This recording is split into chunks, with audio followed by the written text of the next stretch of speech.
Hello दोस्तों, welcome back to my channel. तो आज मैं लेके आई हूँ जीके के कुछ इम्पॉर्टेंट टॉपिक्स। तो सबसे पहले हम बात करते हैं, national song was written by. तो इसका जवाब है बंकिम चंद्र चटर्जी। सेकंड है, national song was first sung on. तो ये कब गाया गया था? 1896 में। फिर है,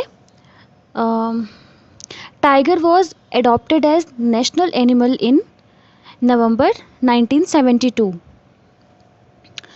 नेक्स्ट क्वेश्चन है, नेशनल एनिमल ये होता है आपका टाइगर। नेशनल बर्ड तो ये होता है पीकॉक। नेशनल फ्रूट होता है मैंगो। नेशनल ट्री होता है बनियान ट्री। नेशनल फ्लावर तो इसमें लोग कंफ्यूज होके रोज़ लगा देते हैं, बट ये होता है lotus. National anthem Jana Gana मन। तो इसका जो शॉर्ट वर्ज़न होता है वो 22 सेकंड का होता है, और जो इसका फुल वर्ज़न होता है वो 52 सेकंड्स का होता है। नेशनल एक्वेटिक एनिमल तो ये होती है Ganga river dolphin.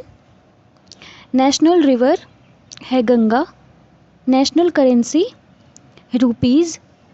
National reptile king cobra. National heritage animal ये होता है एलिफेंट। नेशनल वेजिटेबल ये होता है pumpkin. National game hockey. National calendar Hindu calendar. फिर आपका कुछ बायो से रिलेटेड टर्म्स हैं कि फादर ऑफ बायोडाइवर्सिटी तो ये हैं एडवर्ड विल्सन।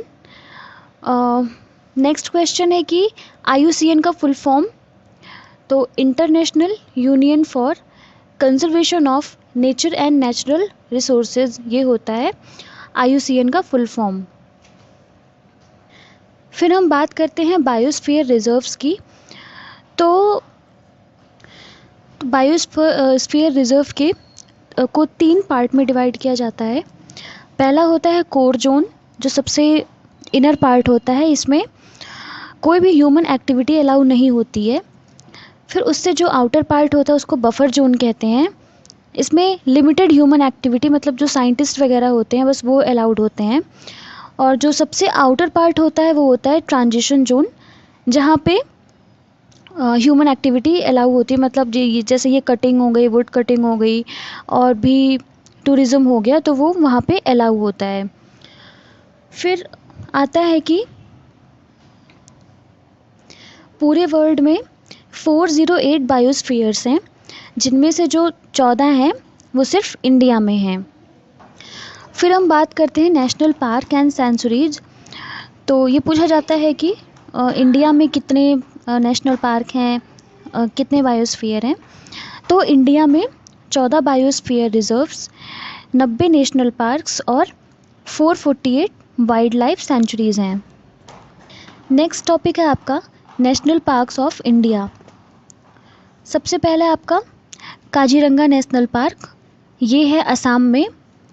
दूसरा है सुंदरबन, ये है वेस्ट बंगाल में, और यहाँ पे ये टाइगर के लिए फेमस है, वाइट टाइगर के लिए।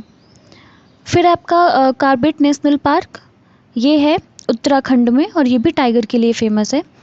गिर नेशनल पार्क ये है गुजरात में, और यहाँ पर एशियाटिक लायन पाए जाते हैं। फिर है आपका कान्हा नेशनल पार्क, ये है MP में, और यहाँ पे टाइगर, पैंथर, चिंकारा सारे जानवर पाए जाते हैं। फिर है आपका बांदीपुर नेशनल पार्क, ये है कर्नाटका में, और इसमें एलिफेंट और टाइगर, लियोपर्ड ये इसके लिए ये फेमस है। फिर है आपका नंदा देवी, ये है उत्तराखंड में, और ये वाइट टाइगर के लिए फेमस है। फिर हम बात करते हैं कंजर्वेशन की। तो दो टाइप की होती है, एक तो एक्स सीटू कंजर्वेशन और दूसरा in situ conservation. In situ का मतलब होता है कि जहाँ पे है वहीं पे, मतलब जो स्पीसीज़ होती हैं, जो हैबिटेट होते हैं, उनको उसी जगह पे प्रोटेक्ट करना, ये होता है इन सीटू कंजर्वेशन।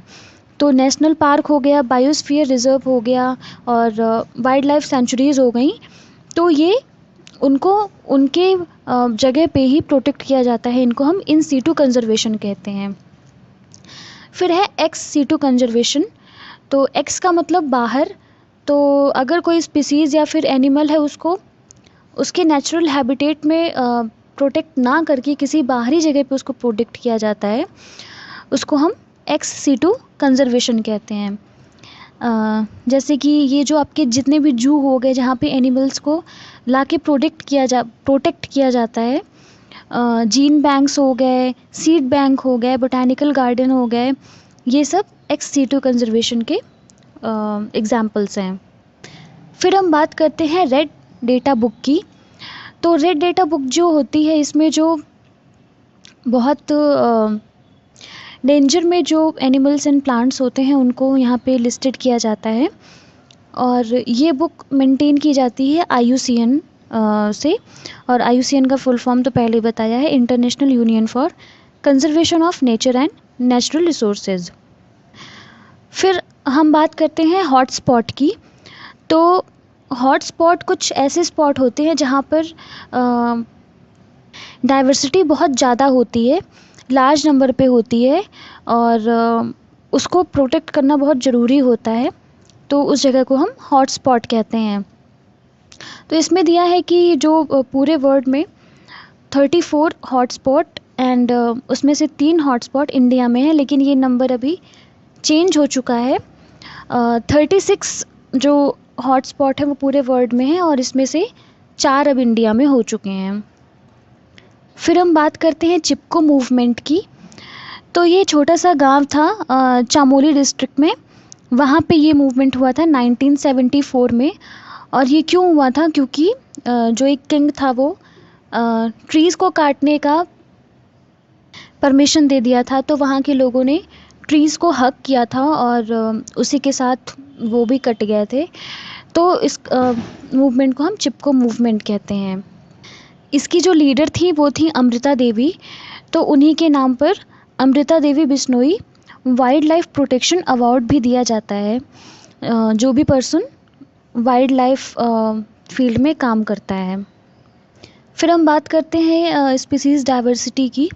तो जो IUCN है उसके अकॉर्डिंग 1.5 मिलियन टाइप्स की स्पीसीज़ हैं, बट अकॉर्डिंग टू रॉबर्ट में जो पूरे ग्लोब पे 7 मिलियन स्पीसीज़ डाइवर्सिटी हैं। फिर हम बात करते हैं ग्रीन हाउस गैसेस की। तो सबसे पहले आपकी CO2 कार्बन डाइऑक्साइड जो कि 60% होती है। फिर है आपका मीथेन CH4 जो कि 20% पार्टिसिपेट करती है। फिर है CFC यानी क्लोरोफ्लोरोकार्बन जो होती है 14%। एंड नाइट्रोजन के ऑक्साइड्स जो होते हैं वो होते हैं 6%। फिर हम बात करते हैं ओजोन की। तो जो ओजोन की थिकनेस होती है उसको डॉप्सन यूनिट में मेज़र किया जाता है। और जो ओजोन होल होता है वो जो अंटार्कटिका है वहाँ पे हर साल अगस्त से लेके अक्टूबर तक देखने को मिलता है। और जो आपका ओजोन डे होता है वो मनाया जाता है 16 सितंबर को। फिर हम बात करते हैं कुछ डिजीज़ेस की। तो सबसे पहला है न्यूमोकोनियोसिस। तो ये होता है डस्ट की वजह से। फिर हम बात करते हैं लंग फाइब्रोसिस। तो ये डिज़ीज़ जो होती है जो पर्सन होते हैं जो कॉटन इंडस्ट्री में काम करते हैं, तो उनमें से जो डस्ट निकलती है उसकी वजह से लंग फाइब्रोसिस होता है। फिर नेक्स्ट डिजीज़ है आपकी एंथ्राकोसिस। तो ये होती है कोल डस्ट, जो भी कोल माइन में वर्कर्स काम करते हैं तो कोल डस्ट की वजह से होता है एंथ्राकोसिस। नेक्स्ट डिजीज़ है आपकी एस्बेस्टोसिस। तो एस्बेस्टोस डस्ट की वजह से ये डिज़ीज़ होती है। नेक्स्ट डिज़ीज़ है आपकी सिलिकोसिस। तो ये होता है सिलिका डस्ट की वजह से। और लास्ट है आपका सीडरोसिस। तो जो भी आयरन मिल में काम करते हैं वर्कर्स, तो ये डिज़ीज़ उनमें देखने को मिलती है। नेक्स्ट है आपका भोपाल गैस ट्रेजेडी। तो इसको तो सभी जानते होंगे। ये किसकी वजह से हुई थी? एक गैस लीक हुई थी जिसका नाम है मिथाइल आइसोसाइनेट, और ये ट्रेजेडी हुई थी 3 दिसंबर 1984 को। फिर आपके कुछ एक्ट हैं जिस पे हम बात करते हैं। सबसे पहला है नेशनल एनवायरनमेंट प्रोटेक्शन एक्ट। तो ये कब लागू हुआ था? 1986 को। फिर है water prevention and control of pollution act. ये हुआ था 1974 को। Air prevention and control of pollution act ये डिक्लेयर हुआ था 1981 में। तो आज का टॉपिक हम यहीं पे ख़त्म करते हैं, मिलते हैं अगले वीडियो में। तब तक के लिए बाय।